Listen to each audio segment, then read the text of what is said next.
Hello students, biology classes में आपका स्वागत है। हमारा टॉपिक चल रहा था आंत्र में पाचन।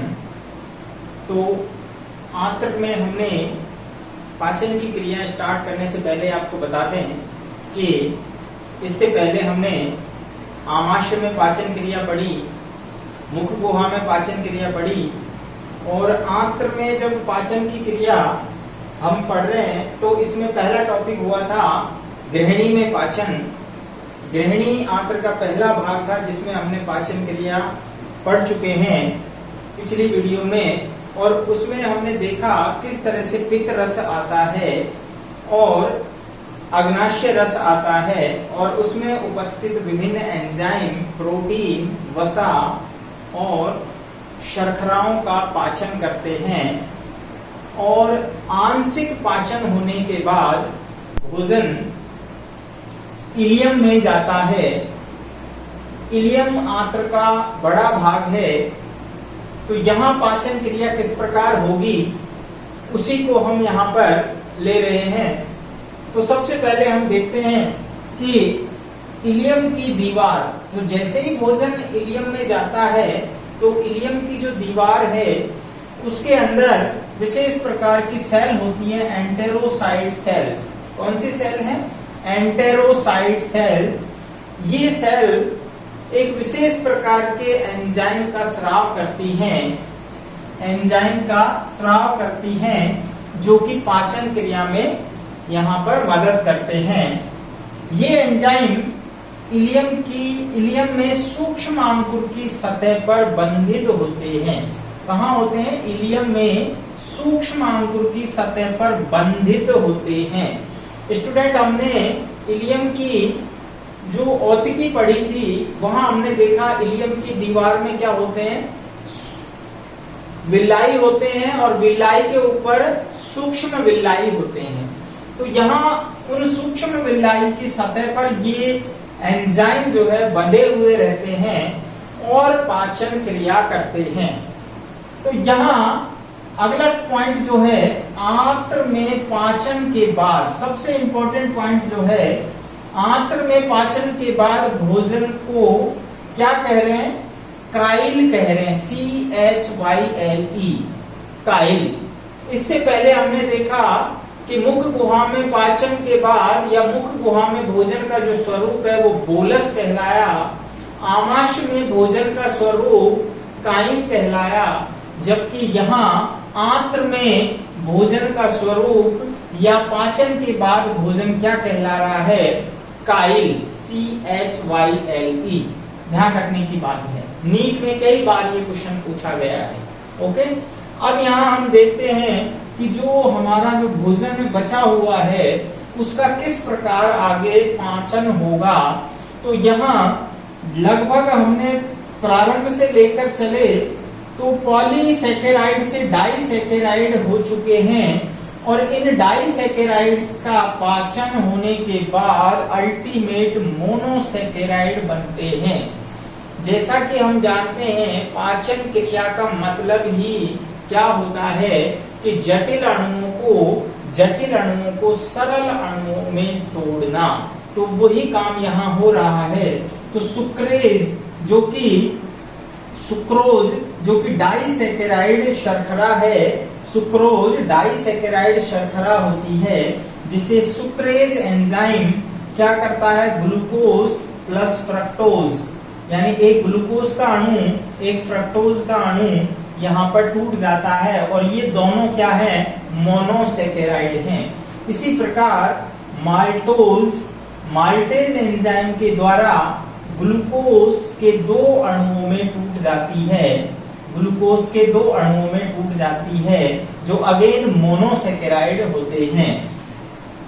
लैक्टोज जो कि दूध में पाए जाने वाली शर्करा होती है, लैक्टेज एंजाइम की उपस्थिति में ग्लूकोज और गैलेक्टोज में टूट जाती है। तो इस प्रकार सभी डाइसैकेराइड्स मोनोसैकेराइड्स में टूट जाती हैं। इसके अलावा जब हम पॉलीपेप्टाइड की बात करते हैं जो कि प्रोटीन के अवशेष हैं, आंशिक पचित प्रोटीन पॉलीपेप्टाइड से क्या हो जाएगा, एमिनो पेप्टिडेज एंजाइम की मदद से एमिनो अम्ल में टूट जाता है। पॉलीपेप्टाइड एमिनो पेप्टिडेज एंजाइम की मदद से एमिनो अम्लों में टूट जाता है। और पायसीकृत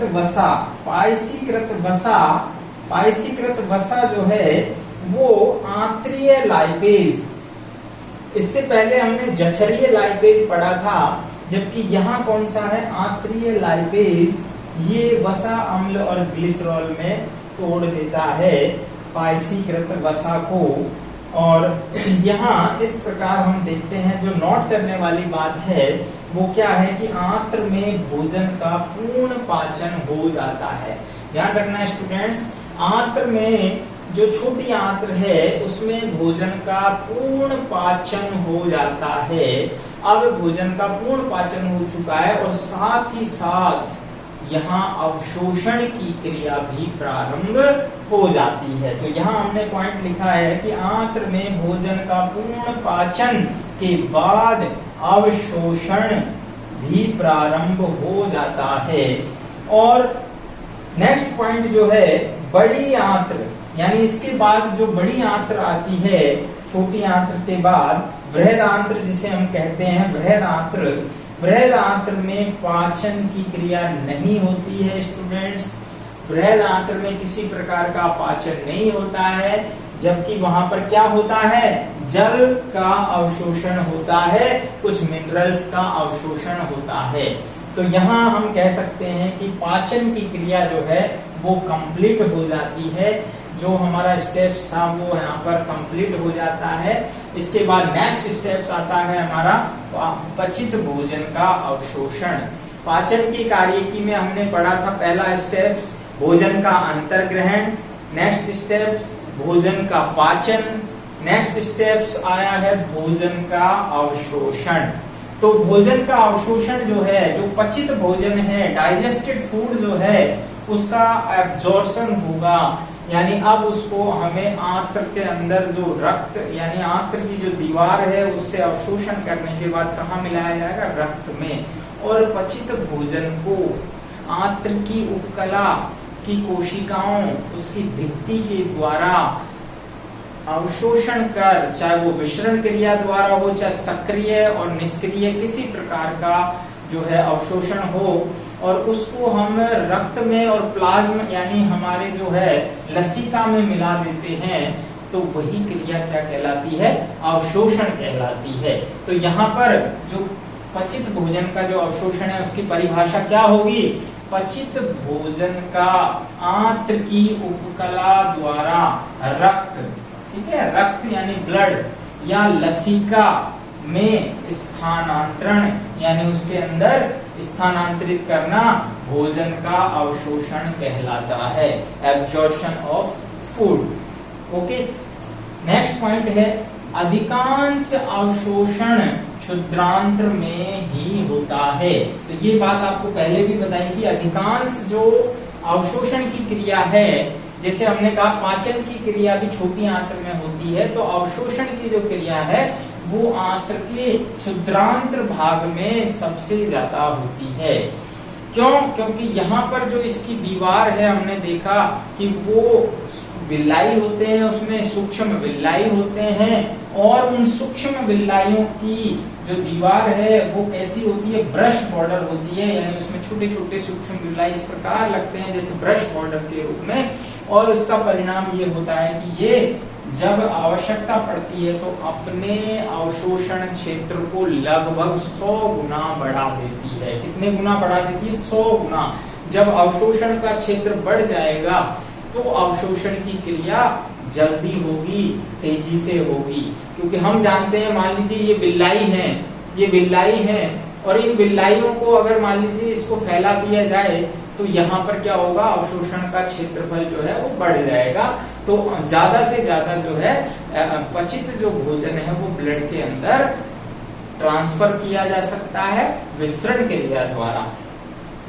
यहाँ पर हम देखते हैं कि जो पाचन के अंतिम उत्पाद होते हैं, यानी पाचन क्रिया के बाद भोजन का जब पाचन हो गया तो उसके अंतिम उत्पाद क्या बनते हैं। हम जानते हैं कि जो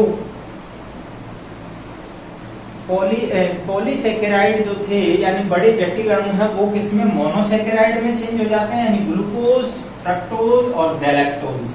जबकि प्रोटीन है वो किसमें टूट जाएंगे, एमिनो अम्लों में। और जो वसा है, फैट है हमारी, वो मोनोग्लिसराइड या वसा अम्लों में टूट जाते हैं। तो ये हमारे अंतिम उत्पाद कहलाते हैं जो कि सरलतम होते हैं और इन्हीं को एब्जॉर्ब किया जा सकता है। ये एब्जॉर्बल फॉर्म में होते हैं।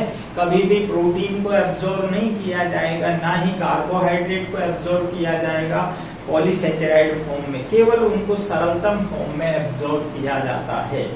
इसके बाद हम नेक्स्ट जो है इसको चित्र के माध्यम से समझाएंगे कि अवशोषण की क्रियाविधि किस प्रकार होती है। आंत्र में विल्लाई की सतह पर किस प्रकार अवशोषण की क्रिया होती है, इसे हम यानी आगे देखते हैं। तो इसको आप स्क्रीनशॉट, इसको जो है आप नोट कर लीजिए।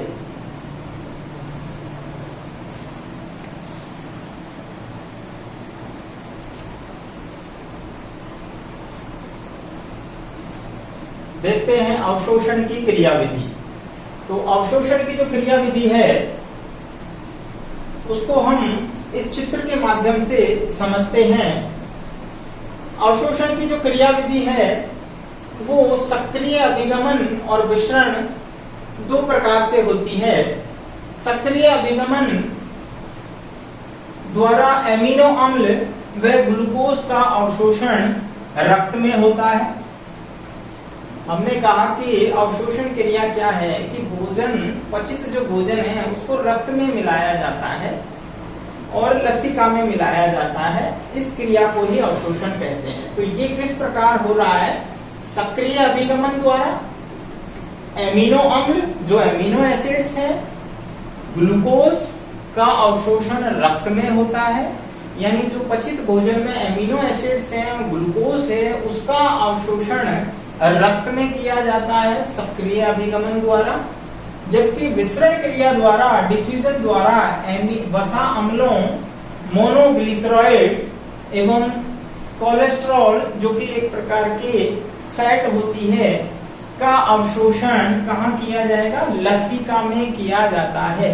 और हम जानते हैं औतिकी में हमने पढ़ा कि जो विल्लाई होते हैं उसमें लसिका वाहिनियां होती हैं और उन लसिका वाहिनियों में लसिका बहता है और वहीं पर ही किसका अवशोषण होता है, जो फैट होती है, मोनोग्लिसराइड होते हैं, वसा अम्ल होते हैं, उनका अवशोषण वहां किया जाता है विसरण क्रिया द्वारा। तो यहाँ हम देखते हैं कुछ विशेष प्रकार के मैकेनिज्म द्वारा वसा के जब अवशोषण की हम बात करते हैं तो क्वेश्चन पूछा जाता है, हमारे कई बार माध्यमिक शिक्षा बोर्ड में क्वेश्चन पूछा गया है कि वसा अणुओं का जो अवशोषण है किस प्रकार किया जाता है आंत्र में, वो कौन सी स्पेशल मैकेनिज्म है, वो कौन सी विधि है जिसके द्वारा हम वसा का अवशोषण जो है करते हैं। तो उसी को यहाँ पर ये दिखाया गया है, आप इसको समझिए। देखिए यहाँ हम देखते हैं कि पित्त अणु जो होते हैं उनकी मदद से हम वसा का जो है बाष्पीकरण करते हैं, उसका पाचन करते हैं और फिर उसके बाद उसका अवशोषण भी यहाँ मिसेल अणु द्वारा होता है। किसके द्वारा होता है, मिसेल अणु। तो it is very important terms जो कि नाम से पूछी जाती है कि व्हाट इज मिसेल अणु। तो आपको पहले भी बताया था कि मिसेल अणु क्या है, तो सबसे पहले उसको समझते हैं हम। मिसेल अणु एक विशेष प्रकार की कॉम्प्लेक्स स्ट्रक्चर है जहां पर देखते हैं कि जो पित्त अणु होते हैं वो जो पचित वसा होती है, सबसे सरलतम रूप कौन सा है, मोनोग्लिसराइड, जो कि हमने पहले देखा था पाचन क्रिया में कि मोनोग्लिसराइड जो वसा का सबसे सरलतम रूप है उसको चारों ओर से घेर लेते हैं। जब किस प्रकार घेरते हैं, विशेष अरेंजमेंट है। क्या अरेंजमेंट है कि जो पित्त अणु होते हैं उसकी पहले एक बार यहाँ स्ट्रक्चर हम देखते हैं कि जो पित्त अणु है उसमें दो भाग होते हैं, सिर होता है, पूंछ होती है, हेड होता है और टेल होती है। हेड इसका जल में घुलनशील होता है, वाटर सॉल्युबल है और ध्रुवीय प्रकृति का होता है, जबकि वसा के अणु की जो पित्त अणु की जो पूंछ है वो वसा में घुलनशील होती है, यानी फैट सॉल्युबल होती है। और इसी के कारण ये वसा को पूंछ वाले सिरे से बाइंड करते हैं, तो ये अणु जो बनता है इसी को हम मिसेल अणु कहते हैं। तो इस पर्टिकुलर स्ट्रक्चर को मिसेल अणु कहते हैं, और ये आपको पहले भी बताया था कि अपमार्जक की तरह काम करेंगे। और उसी प्रकार यहाँ पर जो है ये अवशोषण में भी मदद करेंगे, वसा के अवशोषण में भी मदद करते हैं। तो यहाँ हम देखते हैं कि मिसेल अणु जो है वो मोनोग्लिसरॉइड, जो आंत्र की जो ये उपकला है हम देखते हैं, उसमें यहाँ मिसेल अणु ये आंत्र की जो गुहा होती है जिसमें पचित भोजन पड़ा हुआ है, वहां पर मोनोग्लिसरॉइड अणु जो है उसको बांध लेंगे, मिसेल अणु बनाएंगे, और इस प्रकार ये जो मोनोग्लिसरॉइड है वो अंदर प्रवेश कर जाती है। चूंकि इसकी जो हम जानते हैं कोशिका की जो झिल्ली होती है वो वसा से बनी होती है, और वो यहाँ पर घुलनशील होने के कारण ये इसमें प्रवेश कर जाती है। और पित्त लवण के जो अणु है, पित्त अणु को वापस आ जाते हैं, फिर आगे मिसेल अणु बनाते हैं। इस प्रकार ये ग्लिसरॉइड जो है, मोनोग्लिसरॉइड, उसको अंदर ट्रांसफर कर देते हैं। ये अंदर यहाँ देखिए चिकनी अंतःप्रदव जालिका, हमने पढ़ा था कि चिकनी अंतःप्रदव जालिका का क्या कार्य होता है कि वो वसा का संचय करती है, स्टोरेज करती है। तो ये वसा अणु यहाँ पर स्टोर होते चले जाएंगे, यहाँ पर संचय हो जाएंगे। इसके अलावा यहाँ से फिर ये जो है अंदर यानी एक विशेष प्रकार की संरचना बनती है, प्रोटीन आवरण से इसको चारों ओर से घेर दिया जाता है। इसको हम कहेंगे काइलोमाइक्रोन। बहुत ही इंपॉर्टेंट टर्म्स है ये भी। अगेन काइलोमाइक्रोन क्या है? काइलोमाइक्रोन वो संरचना है जिसमें मोनोग्लिसरॉइड के जो अणु है यानी जो वसा है वो बाहर की तरफ प्रोटीन आवरण से घिरी होती है। ठीक है, इसको अपन यहाँ इस प्रकार समझ सकते हैं कि ये वसा है और इसके बाहर की तरफ ये प्रोटीन कोटेड, ये क्या है? प्रोटीन का आवरण है इस पर कोटेड। तो दिस स्ट्रक्चर क्या कहला रही है? काइलोमाइक्रोन। तो ये यहाँ से आगे ट्रांसफर होती है और कोशिका के द्वारा काइलोमाइक्रोन का क्या हो रहा है? बहिर्कोशिका लयन यानी एक्सोसाइटोसिस, यानी कोशिका झिल्ली क्या करती है? इसको बाहर की तरफ एक्सोसाइटोसिस कर देती है। और ये कहाँ चला जाएगा? लसिका में चला जाएगा, जहां लसिका वाहिनियां होती हैं। लसिका वाहिनियों में लसिका लिम्फ जो है बह रहा है, उस लिम्फ का भाग ये बन जाती है। तो इस प्रकार हम कह सकते हैं कि जो मिसेल अणु है वो विशेष प्रकार से जो है वसा के अवशोषण में, एब्जॉर्प्शन में मदद करता है। तो यहाँ पर ये जो है आंत्र की जो है क्या है? ये गुहा है, ये आंत्र गुहा है, आंत्र गुहा। और यहाँ पर जो है ये क्या हो गया? रक्त का हिस्सा बन गया, लसिका का हिस्सा जो है बन जाता है। इस प्रकार यहाँ हम देखते हैं मिसेल अणु द्वारा, चित्र के नीचे क्या लिखा हुआ है? मिसेल अणु द्वारा आंत्र में वसा अवशोषण की क्रियाविधि। तो किस आज से अलग से क्वेश्चन पूछेगा तो आप ये डायग्राम बना के और इसको बताएंगे किस प्रकार मिसेल अणु द्वारा वसा अवशोषण की क्रिया होती है। यहाँ से हम नोट करने वाला जो पॉइंट है वो क्या है? विटामिन्स में खनिज लवण, विटामिन्स और जो खनिज लवण होते हैं वो सक्रिय और निष्क्रिय विधि द्वारा अवशोषित किए जाएंगे।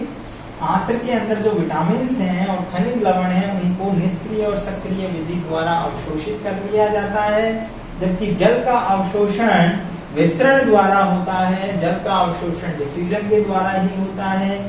और हम बात करते हैं इसके बाद बड़ी आंत्र में अवशोषण। तो ध्यान रखना, अभी ये हमने जो पढ़ा ये छोटी आंत्र में अवशोषण के लिए आती, जो कि मैक्सिमम होती है, जबकि बड़ी आंत्र में अवशोषण की जब हम बात करते हैं लार्ज इंटेस्टाइन में, तो केवल जल व कुछ विटामिन्स का ही अवशोषण होता है। यहाँ पर जल और कुछ विटामिन्स, यानी कौन सा विटामिन्स है, जैसे विटामिन के का अवशोषण कहाँ होता है, बड़ी आंत्र के अंदर होता है।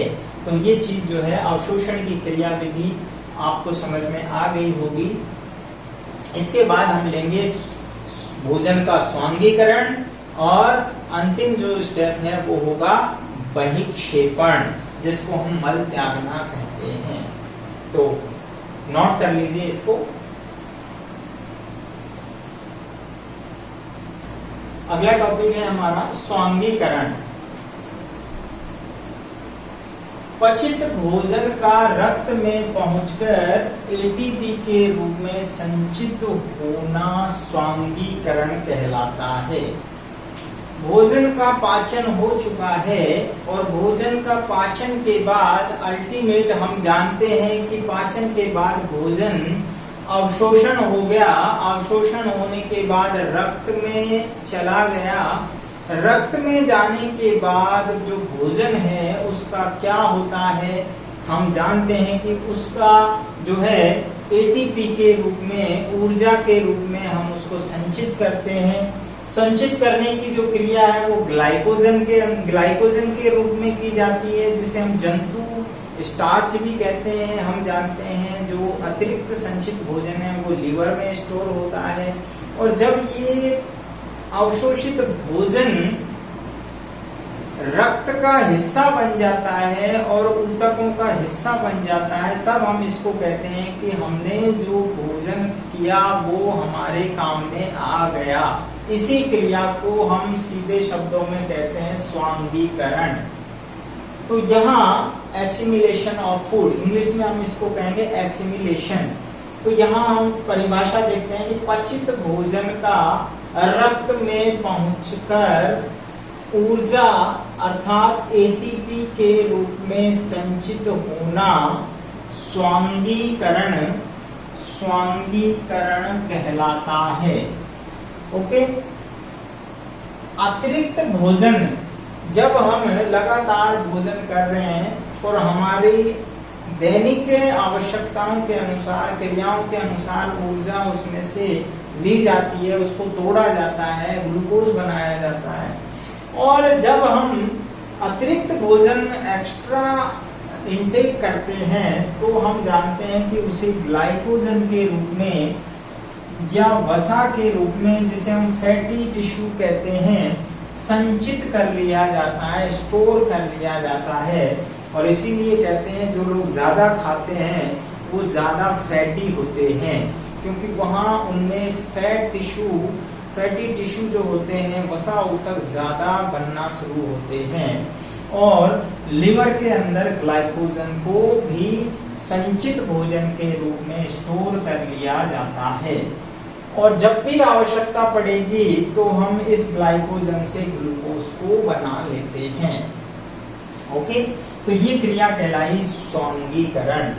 और लास्ट हमारी पाचन की कार्यकी का बिंदु है बहिक्षेपण, जिसे हम मल त्यागना भी कहते हैं, यानी इजेशन ऑफ फूड, अर्थात जो भोजन का अवशोषण हो गया है, स्वांगीकरण हो गया है, उसके बाद आहार नाल के जो अंतिम भाग होता है, अर्थात जो बृहद आंत्र होती है, वहां पर हमने पढ़ा था भोजन का क्या होता है, जो बचा हुआ शेष उसमें जल है उसको एब्जॉर्ब किया जाता है, और वो एब्जॉर्प्शन के बाद जो भी कुछ अपशिष्ट पदार्थ रह जाएगा वो फीकल मैटर या उसे हम मल कहते हैं। तो ये बड़ी आंत्र में लास्ट वाले हिस्से में होता है, जिसे हम मलाशय कहते हैं, अर्थात मलाशय में मल को स्टोर कर लिया जाता है। और मलाशय के अंतिम भाग में जो स्पाइनेक्टर मसल्स होती हैं, अवरोधनी पेशियां होती हैं, उनके द्वारा जब मल इकट्ठा हो जाता है तो दबाव के कारण वो पेशियां जो है संकुचित होती हैं, स्टिमुलेट होती हैं, और उसके द्वारा मल को त्याग दिया जाता है। और मल त्यागने की क्रिया को ही हम बहिक्षेपण कहते हैं। तो एक बार देखते हैं मुख्य बिंदु। बृहद आंत्र का मुख्य कार्य, जो बृहद आंत्र है हमारी जिसको हमने पढ़ा, उसका मुख्य कार्य क्या था? जल अवशोषण। तो जल का जो भी एक्सेस जो जल है उसको वापस एब्जॉर्ब किया जाता है और रक्त में मिला दिया जाता है, एवं मल का बनाना, यानी जो अवशोषण हो जाएगा जल का उसके बाद मल बनेगा। और ये जो है कोलन के अंदर, कोलन में जल अवशोषण के बाद, अब जल अवशोषण के बाद जो शेष अपचित जो रह जाएगा वो क्या है? उसमें अपचित भाग है और उसके साथ क्या है? श्लेष्मा है। कुछ श्लेष्मा म्यूकस होती है, कुछ उसमें मृत उपकला की कोशिकाएं होती हैं, और मृत कुछ जीवाणु होते हैं, बैक्टीरिया होते हैं, डेड बैक्टीरिया, और पित्त वर्णक होते हैं। और ये सारी चीजें मिलकर क्या है? यानी मल फीकल बनाते हैं। तो ये चीज समझ में आ गई होगी कि मल में क्या होता है। शेष अपशिष्ट पदार्थ है, श्लेष्मा है, मृत उपकला कोशिकाएं होती हैं, मृत जीवाणु होते हैं, पित्त वर्णक होते हैं आदि होते हैं। ओके, इसके बाद ये मलाशय की भित्ति, यानी मलाशय में इकट्ठा होता रहता है। मलाशय का कार्य क्या है? मल को एकत्रित करना, उसको संचित करना। और ये जो है इसकी भित्ति जो होती है, मल के दबाव बढ़ने से, जब मल का दबाव बढ़ता है तो वहां अवरोधनी पेशियां होती हैं। तो हमने देखो यहाँ देखा था, ये मलाशय का जो अंतिम भाग होता है, ये मलाशय का ये बड़ी आंत्र जो है, ये बड़ी आंत्र थी, तो यहाँ से ये मलाशय है और ये स्पाइनेक्टर मसल्स होती हैं इसके सिरे पर, और ये गुदा द्वार। तो यहाँ स्पाइनेक्टर अवरोधनी पेशियां,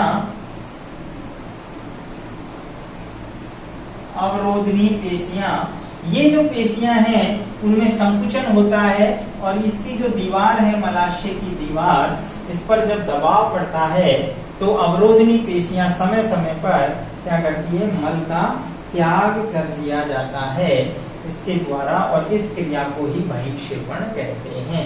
यानी शरीर द्वारा जो है अपशिष्ट मल को बाहर त्यागने की क्रिया ही बहिक्षेपण या इजेशन ऑफ फूड कहलाती है। तो ये अपना जो है पाचन की जो है कार्य की कंप्लीट हो जाता है।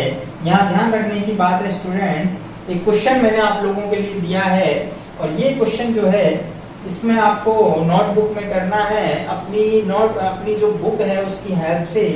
यहाँ विटामिन की टेबल, क्योंकि अगला जो हमारा टॉपिक होगा उसमें फूड से संबंधित कौन कौन सी जो है विकार हैं, आहारीय अपूर्णता, यानी कौन कौन से भोजन के कौन कौन से अवयव हैं जिनकी कमी होने से कौन कौन से विकार उत्पन्न हो जाते हैं।